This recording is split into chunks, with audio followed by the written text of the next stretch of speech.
नमस्कार दोस्तों, मेरा नाम है पवन कुमार और मेरे यूट्यूब चैनल में जिसका नाम है ज्वेलरी ज्ञान, उसमें आप लोगों का स्वागत है।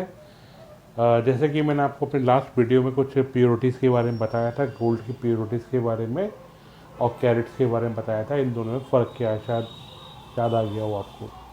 तो आज मैं आपके सामने एक नया वीडियो लेकर आया हूँ, एक नया दिन, एक नया वीडियो, एक नया टॉपिक।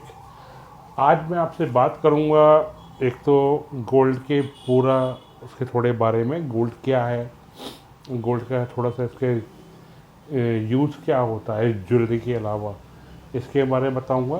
गोल्ड के टॉपिक्स, यानी कि एक मेरा टॉपिक ये है कि गोल्ड का कलर क्या होते हैं और गोल्ड की प्योरिटीज़ क्या क्या होती हैं। ठीक है, आज इस बारे में बात करूंगा। तो चलिए, आगे बढ़ने से पहले मैं आपको बता दूं, प्लीज़ आप मेरे चैनल को लाइक करें, सब्सक्राइब करें और शेयर करें। स्टार्ट करते हैं वीडियो।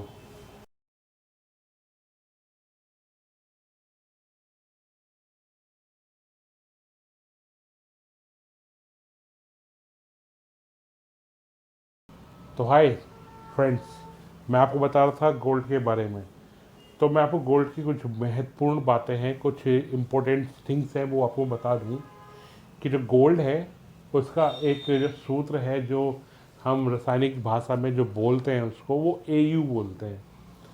जिसका इस्तेमाल जब हम एयू जो करते हैं तो ये एक रासायनिक सूत्र की तरह पर है। गोल्ड जो माइनिंग होता है वो बहुत ही रेयर होता है, बहुत कम मात्रा में पाया जाता है और इसी कारण से गोल्ड महंगा भी बहुत होता है। ऐसा नहीं है गोल्ड मिलता नहीं है, गोल्ड मिलता है लेकिन बहुत कम मात्रा में मिलता है। अब गोल्ड तो मिल जाता है लेकिन उसके साथ साथ क्या होता है, कुछ इम्प्योरिटीज़ भी मिलती हैं जिनको छांटना होता है गोल्ड के साथ में। कभी कभी क्या होता है कि गोल्ड को माइन करते वक्त हमें मिल जाता है उसके अंदर चांदी के साथ थोड़ा सा लिप्ट हुआ टाइप का मिल जाएगा, कॉपर के साथ मिल जाएगा। तो उस इम्प्योरिटीज़ को हटाने के लिए जो उसके अंदर लेबर लगती है, जो उसके अंदर मतलब समझिए कि एक जगह से दूसरी जगह ले आने तक के लिए जो ट्रांसपोर्टेशन लगता है, इन सब का जो खर्चा होता है, तो इसकी वजह से गोल्ड महंगा हो जाता है।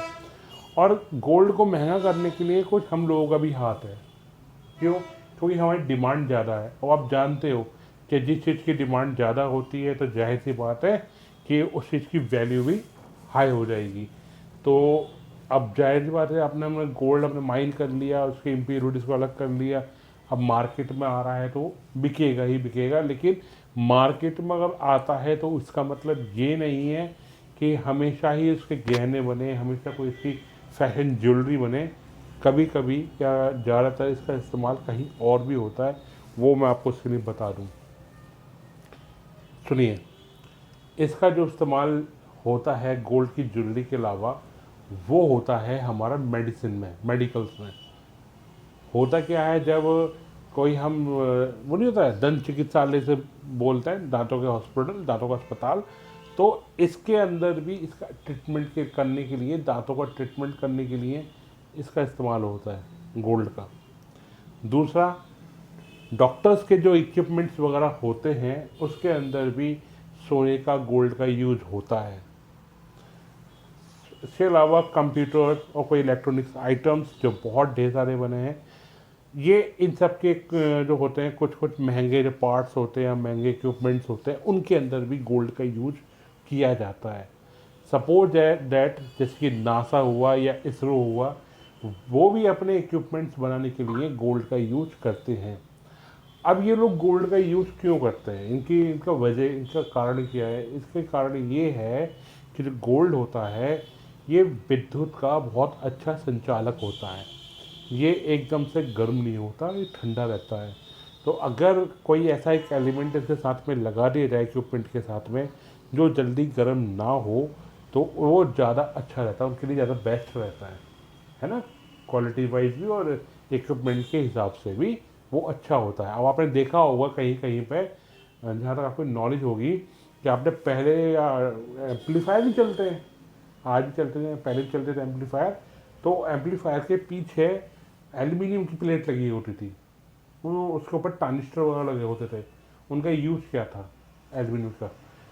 एल्युमिनियम एक कंपोनेंट है उनको ठंडा करने के लिए, जो जितने भी पार्ट्स गर्म हो जाते हैं तो उनको ठंडा करने के लिए उस एल्युमिनियम का यूज़ किया जाता है।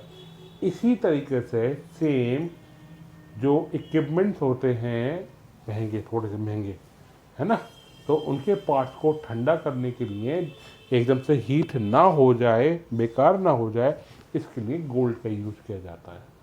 तो इन सब चीज़ों के अंदर गोल्ड का यूज़ किया जाता है। अच्छा, अब मैं आपको बता दूं, कुछ चीज़ें ऐसी होती हैं जहाँ पर गोल्ड का यूज और भी होता है। जैसे कि आज भी आप देखोगे तो कुछ मिठाइयाँ हैं जिसमें सोने का वर्क नहीं लगता है, देखा होगा कभी कभी। तो आप ज़्यादातर आप चांदी का वर्क देखोगे, लेकिन कहीं कहीं पर अच्छी दुकानों पर, महंगी शॉप्स पे सोने का वर्क की मिठाइयाँ मिलती हैं। तो सोने का वर्क या सोना खाने में कोई हानिकारक नहीं है, वो अच्छा ही होता है खाने के लिए। तो मैं आपको बता रहा था इसके फ़ायदे, और बताऊँ उसके मैं आपको, और इसके यूज कहाँ होता है। एक, बहुत पहले ज़माने में जब कहिए कि मतलब वही कोई 100-200 साल पहले, ऐसा माना जाता था कि सोने का कोई भी आभूषण, कोई ज्वेलरी अगर हम अपने फिंगर के, है ना, इस वाली फिंगर में पहनते हैं, हाथ के फिंगर में पहनते हैं इस वाले में, तो माना जाता था कि इससे पहनने वाले की उम्र लंबी होती है। आज भी वो चलन चलता आ रहा है। क्या होता है कि जब किसी का शादी होती है, किसी की इंगेजमेंट होती है, तो लड़का लड़की एक दूसरे को इसी फिंगर में आपका पहनाता है सोने को, है ना। तो ये इसका एक तरीके से चलता हुआ आ रहा है, एक तरीके से परंपरा जो बन चुकी है। ये असल में जो परंपरा बनी थी वो इसलिए बनी थी क्योंकि पुराने ज़माने के जो लोग होते थे वो ये मानते थे कि अगर इस फिंगर में अगर कोई चीज़ पहन जाती है, गोल्ड की अंगूठी पहन जाती है, तो पहनने वाले की उम्र ज़्यादा हो जाएगी। अच्छा, इसके अलावा कुछ पहले बीमारियां थी, उस बीमारी का नाम मुझे ध्यान नहीं आ रहा, हो सका तो मैं आपको डिस्क्रिप्शन में बता दूंगा। बीमारियां चलती थी, बीमारियों के हिसाब से ऐसा कहा जाता था कि गोल्ड की जो पतली परत होती है ना, उस परत को शरीर पर रख दो बीमारी के दौरान, तो बीमारी भी ख़त्म हो जाती थी। तो गोल्ड का यूज ऐसा नहीं है कि सिर्फ हम ज्वेलरी पहने तो यूज हो रहा, नहीं, गोल्ड का और भी बहुत यूज़ है, बहुत ज़्यादा। तो कहने को तो गोल्ड का मिस यूज भी है, लेकिन वो नहीं करने का, वो गलत है। तो गोल्ड का जो यूज है वो ये है सारा जो मैंने आपको बता दिया। चलिए अब बात करते हैं गोल्ड के कुछ अहम पहलुओं पर। गोल्ड की प्योरिटीज़ क्या होती हैं। सुना होगा आपने 24 कैरेट, सुना ना, 18 कैरेट भी सुना होगा, 22 कैरेट भी सुना होगा, 23 कैरेट भी सुना होगा। ये सब क्या होता है ना, सब लेवल वाइज चलते हैं, ये सब सुना होगा आपने। ये सब गोल्ड की प्योरिटीज़ होती है। असल में जो गोल्ड प्योर होता है वो 49 होता है।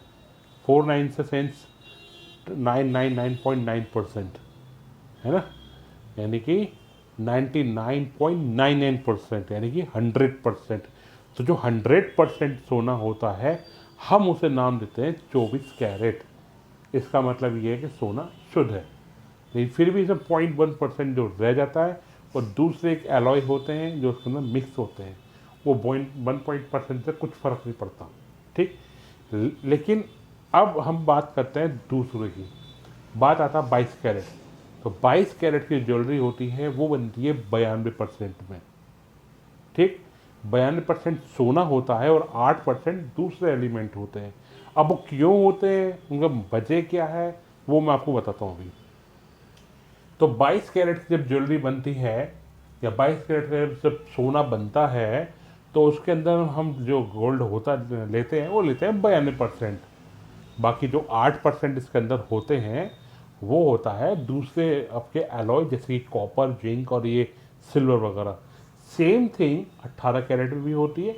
18 कैरेट में 75% का सोना होता है, और 14 कैरेट में आपका 58% का सोना होता है, ठीक। तो ये सोना होता है इसके अंदर। अब इनका मैं बताऊं, इनके अंदर आपकी ज्वेलरी किस टाइप की बनती है, और ऐसा क्यों करा जाता है कि ज्वेलरी के अंदर इस तरह की मिलावट करी जा रही है, सोने को 22 कैरेट, 23 कैरेट, 14 कैरेट क्यों बनाया जा रहा है। इनका बहुत बड़ा कारण भी है। कुछ कारण है लोगों का पॉकेट मनी से वैल्यू रखता है कि पॉकेट मनी की वजह से भी, और कुछ बनता है डेंसिटी के हिसाब से भी, मजबूती के हिसाब से भी। तो समझिए, इस पहलू को समझिए। 24 कैरेट का जो गोल्ड होता है वो बहुत सॉफ्ट होता है, बहुत मुलायम। इसके अंदर कोई ज्वेलरी नहीं बन सकती क्योंकि ये बहुत सॉफ्ट होता है। अगर आप ज्वेलरी इसमें बनाएंगे भी तो ये ज्वेलरी आपकी बहुत बड़ी बनेगी, बहुत हैवी बनेगी। आते हैं दूसरे टॉपिक पर। पुल्ला पॉज कर दे। तो ये थी आपकी 24 कैरेट के बारे में इंफॉर्मेशन। अब मैं आपको बताता हूँ 22 कैरेट के बारे में। 22 कैरेट जो होता है इसके अंदर 92% का सोना होता है और 8% का जो है कॉपर और सिल्वर और जिंक वगैरह होते हैं। ये हम 22 कैरेट को मिलावट इसलिए करते हैं ताकि जो मैंने आपको बताया था सोना बहुत सॉफ्ट होता है, 24 कैरेट का उससे ज्वेलरी नहीं बन सकती। एक बात मैं आपको बताना भूल गया, ज्वेलरी नहीं बन सकती तो है, लेकिन वो थोड़ी हार्ड बनेगी, थोड़ी हैवी बनेगी, तब जाके उसकी ज्वेलरी जो है अच्छी बनेगी। लेकिन इतनी मोटी कोई पसंद नहीं करता। और उसमें सिर्फ कॉइन्स बन सकते हैं 24 कैरेट के, उसमें सिर्फ कॉइन बनेंगे कैरेट में। लेकिन अब 22 कैरेट की बात करी जाए तो 22 कैरेट बिल्कुल सुटेबल मानी जाती है BIS के अकॉर्डिंग, कि BIS के अकॉर्डिंग 22 कैरेट एकदम सुटेबल है ज्वेलरी बनाने के हिसाब से। उसकी डेंसिटी, उसकी मजबूती बिल्कुल परफेक्ट होती है कि हम उसमें ज्वेलरी बना सकें। ठीक, तो ज्वेलरी बनाने के लिए सबसे अच्छी ज्वेलरी जो कैरेट होता है वो 22 कैरेट होता है, जिसके अंदर 8% तो मिलावट होते हैं दूसरे एलिमेंट्स के और 22 कैरेट के अंदर, और बाकी 92% आपका शुद्ध सोना होता है। तो उसे लेने में कोई दिक्कत नहीं है। अब मैं बात करता हूँ आपसे 18 कैरेट की। 18 कैरेट में 75% तो सोना होता है, बाकी 25% जो होते हैं वो दूसरे एलिमेंट एलॉय होते हैं, जैसे कि कॉपर, जिंक, सिल्वर, ये मिले होते हैं।